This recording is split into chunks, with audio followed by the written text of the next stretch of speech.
Subscribe कीजिए हमारे YouTube channel को और बेल आइकन पर प्रेस कीजिए हमारी लेटेस्ट वीडियो पाने के लिए।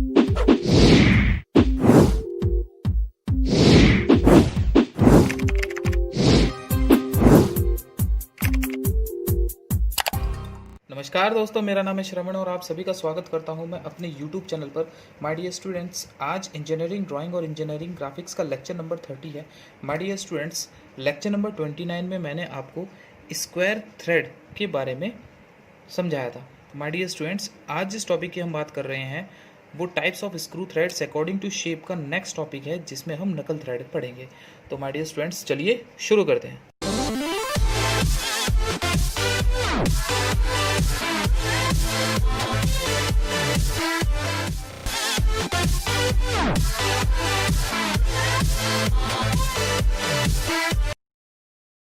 ऑलराइट स्टूडेंट्स, आज जिस टॉपिक की हम बात कर रहे हैं वो है knuckle thread.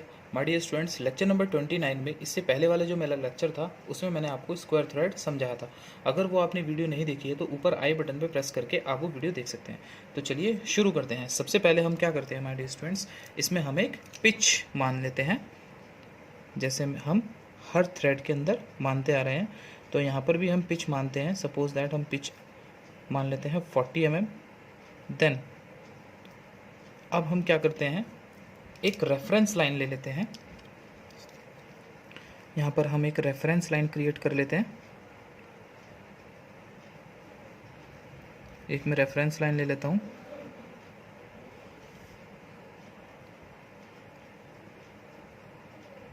Like this. Alright, then अब जितनी हमारी पिच है उतना हम इस पर कट कर लेते हैं।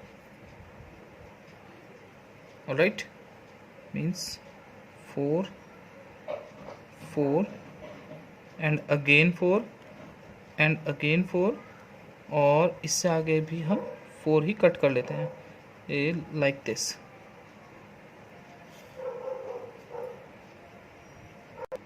देन अब माय डियर स्टूडेंट्स, हम इस रेफरेंस लाइन से डी या डेप्थ या कुछ हाइट ले लेते हैं। अब वो कितना होगा, डी और एच हमारी होगी जितनी हमारी स्क्वायर थ्रेड की थी। हमारी जो स्क्वायर थ्रेड की डी और एच थी वो 0.5 पी थी। Then 0.5 into p is 40, then depth is 20 mm। क्योंकि my dear students, knuckle thread square thread का सुधरा हुआ रूप होता है, मतलब रूपांतरित रूप होता है। तो हमें क्या करना है, इस रेफरेंस लाइन से 20 mm हम नीचे आ जाते हैं। इस रेफरेंस लाइन से 20 mm हम नीचे आ जाते हैं। ऑलराइट, और यहाँ पर हम एक रेफरेंस लाइन ले लेते हैं अगेन, लाइक दिस।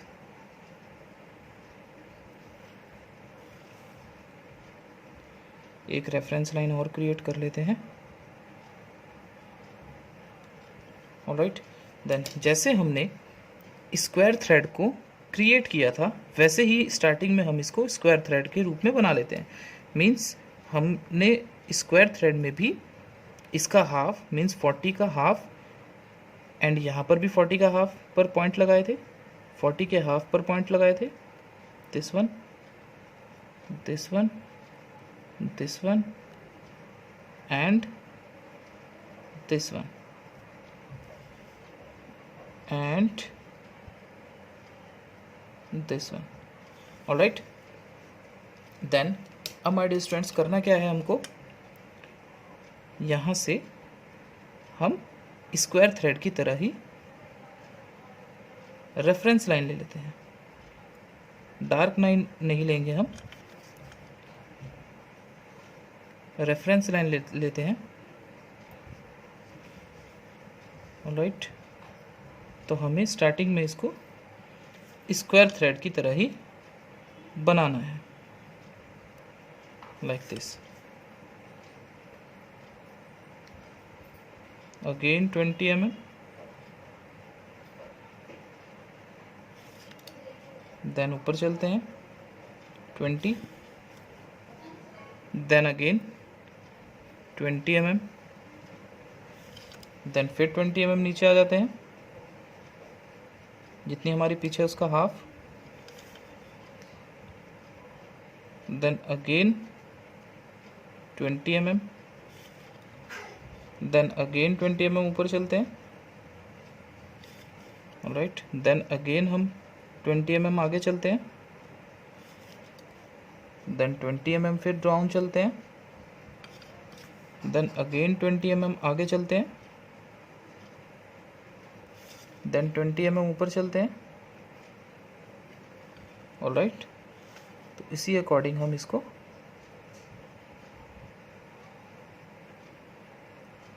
ड्रॉ कर लेते हैं, ऑलराइट।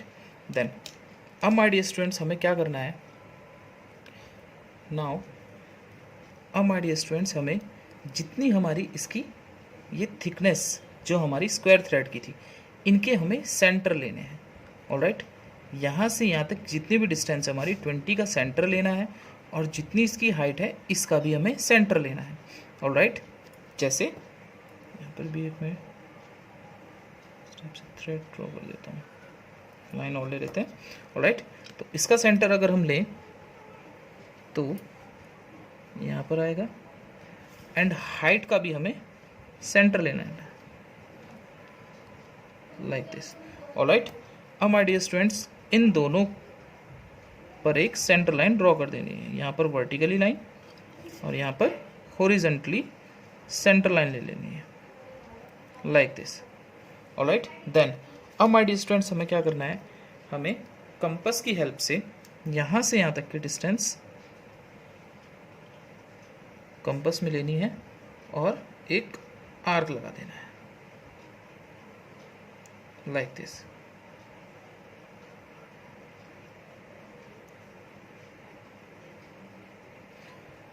ऑलराइट। अगेन अब हमें इसका सेंटर लेना है, इसके सेंटर को मेज़र कर देते हैं, यहाँ पर आ जाता है हमारा 10,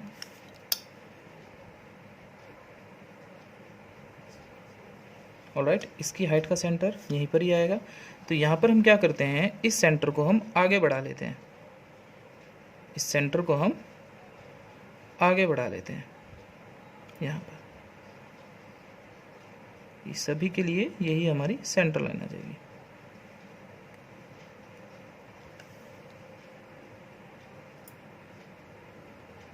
इससे आपको इजी हो जाएगा, ऑलराइट। देन अगेन हमें यहाँ से यहाँ तक की डिस्टेंस लेनी है और एक और आर्क लगा देना है, लाइक दिस, ऑलराइट। नाउ अब हमारा ये कुछ इस टाइप से थ्रेड क्रिएट हो जाएगी, ऑलराइट। और आप सर्किल मास्टर की हेल्प से भी आर्क लगा सकते हैं। देखिए यहाँ पर सर्किल मास्टर आप रखेंगे इस टाइप से, इसको मेज़र कर लेंगे कौन सा नंबर का आपका सर्किल आ रहा है, इसमें 10 नंबर का सर्किल आ रहा है, तो आप यहाँ पर रखेंगे और एक सर्किल जल्दी से क्रिएट कर देंगे, इससे आपका टाइम रिड्यूस हो जाएगा, आप जल्दी से इसको ड्रॉ कर पाएंगे,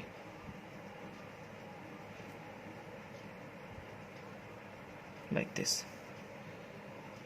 तो यहाँ हमारा सर्किल मास्टर से काफ़ी टाइम बच जाता है,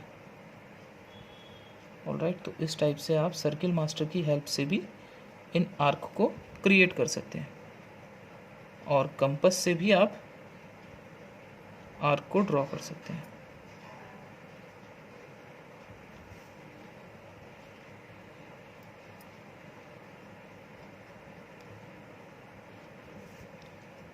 लाइक दिस, ओके। तो नकल थ्रेड का मोस्टली जनरली आपने यूज़ देखा होगा, बल्ब के जो नीचे का एल्युमिनियम वाला पार्ट होता है, बहुत से बल्ब ऐसे आते हैं जिसमें थ्रेड्स बनी होती हैं, तो वहाँ पर जो थ्रेड्स बनी होती है वो नकल थ्रेड्स ही होती हैं, राइट। तो कुछ इस टाइप से हमें प्रोफाइल हमारी मिल जाएगी, ऑलराइट। और बॉटल की कैप पे देखा होगा आपने, बॉटल की कैप पर भी होती है,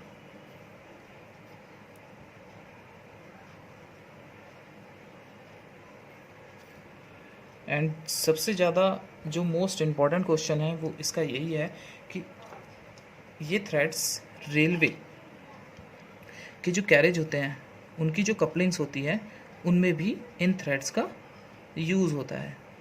यही थ्रेड्स वहाँ बनी होती हैं। तो ये मोस्ट इम्पॉर्टेंट क्वेश्चंस हैं जो जनरली गवर्नमेंट जॉब के जो एग्ज़ाम्स होते हैं उसमें ये क्वेश्चन पूछा जाता है। तो थ्रेड से रिलेटेड भी क्वेश्चंस आते हैं एग्ज़ाम्स के अंदर। मेरी जितनी भी थ्रेड्स की वीडियोस हैं आप उन्हें देख सकते हैं। ऊपर आई बटन पे प्रेस करके आप वो वीडियो देख सकते हैं। फटाफट मैं इसकी हैचिंग्स शो कर देता हूँ। ये जितनी भी हैचिंग्स है वो सभी आपको 2H पेंसिल या हार्ड पेंसिल से ड्रॉ करनी होती है। ये भी मैं अपना लेक्चर में बता चुका हूँ आपको कि किस पेंसिल का क्या यूज़ होता है और कितने टाइप्स की पेंसिल होती है। अगर आपने वो वीडियो नहीं देखी है तो ऊपर आई बटन पर प्रेस करके आप वो वीडियो देख सकते हैं प्लेलिस्ट में जाकर।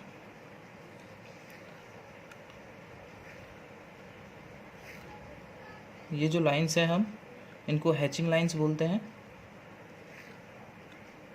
एक हैचिंग लाइन से दूसरे हैचिंग लाइन के बीच का जो डिस्टेंस है वो 2 से 3 mm होता है। जनरली जितनी बड़ी ड्राइंग्स होती चली जाती है साइज़ मैक्सिमम 5 mm तक हो सकता है, लेकिन 5 mm तक हम बेसिकली यूज़ नहीं करते हैं। वो जनरली यूज़ करते हैं आर्किटेक्चर्स और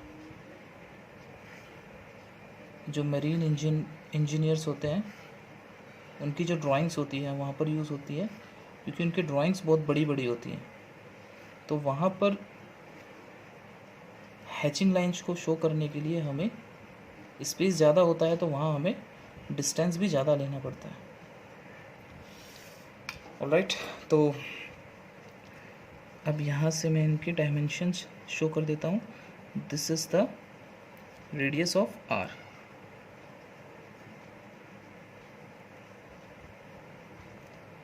विच डिस्टेंस इज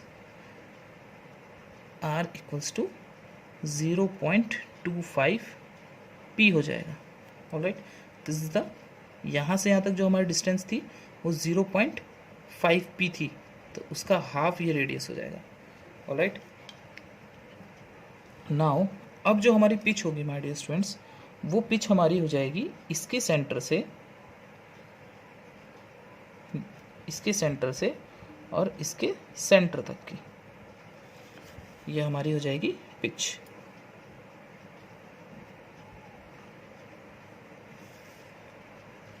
ऑलराइट, एंड हमारा जो डेप्थ है, दिस इज द डेप्थ। कोशिश करूँगा कि मैं वीडियो मेरी ज़्यादा लंबी ना हो। This is the depth of T, which height is 0.5 p. This is the depth, d or h height. Alright, and this is the pitch.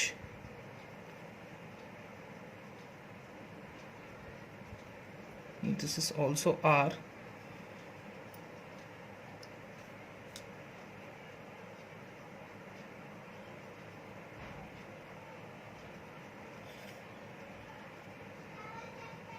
This is also r, which radius is 0.25 p. This is also r equals to 0.25 p. Alright, and d is the d or depth or height is 0.5 p. Alright, तो my dear students, आज का lecture यहीं समाप्त होता है। अगर किस भी स्टूडेंट का कोई भी अगर डाउट्स होता है तो प्लीज़ कमेंट ज़रूर कीजिएगा। अगर वीडियो अच्छी लगी हो तो लाइक कीजिएगा, वीडियो को ज़्यादा से ज़्यादा शेयर कीजिएगा ताकि और भी स्टूडेंट्स इस अपने डाउट्स क्लियर कर सकें। माय डियर स्टूडेंट्स, अगर मेरा चैनल अभी तक सब्सक्राइब नहीं किया है तो प्लीज़ सब्सक्राइब जरूर कीजिएगा। नेक्स्ट जो मेरा लेक्चर होगा, लेक्चर नंबर 31, उसमें मैं आपको एक्मे थ्रेड के बारे में आपसे डिस्कस करूंगा। तो माय डियर स्टूडेंट्स, आप सभी का मैं तहे दिल से धन्यवाद करता हूं मेरी वीडियो को देखने के लिए। Thank you very much.